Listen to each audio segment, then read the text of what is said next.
Welcome to the second episode of Mic'd Up with Mike. This edition, we're going to be talking about face-offs.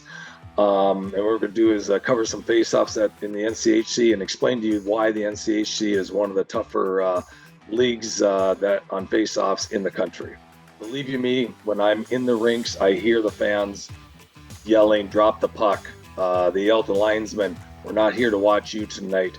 And the reason why we are so tough on the face-offs is this is what the coaches want. When I talk to the coaches before games, after games, during the week, 50% of the time we're talking about face-offs. The players and the coaches want good face-offs. We're not going to have a perfect face-off. We strive for a fair face-off. We want the skates positioned either touching the lines or on the neutral zones area of the lines. We want the centers to be on the hash marks. Preferably the skates touching the hash marks and the wingers on the outside of the hash marks. This is as close as we can get to the face-off. And the two examples that we're showing right here, that is very good positioning right there. And if we can hold that positioning at that time while we drop the puck, that is what we consider a fair face-off with the wingers and the centers. Where we hear the comments from the fans is when our linesmen are talking to the guys and probably not dropping the puck.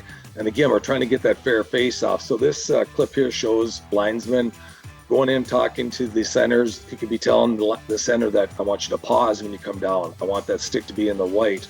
Keep your skates on this side of the hash mark, and let me present the puck first." A lot of things could be going on at that time, but they're just trying to get that puck down in a fair manner.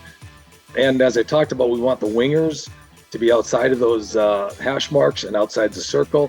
Our centers, what we want to do is we want to get them to come down and get that pause if we can before they drop that puck, and the stick to come down in the white part of that face-off dot. And the biggest thing is we want them to come to a pause as soon as they get the stick down, and that's the reason why we throw the centers out, is them not stopping. And here's a good clip of the centers just not stopping when they bring the stick down. They're not doing that pause that we want, and they're continuing through with one motion, and that will then give us a face-off violation. And the last thing that anybody wants to do on the ice with face-offs is give that second face-off violation, what results in a penalty to that team. And as you see here, this is exactly what happens in the DUCC game.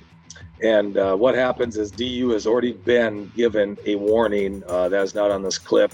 And as the centers go down to a good position, and what happens out of your view is a winger from CC comes in, and the outside linesman then gives them the violation. So now we have CC, DU with both a violation.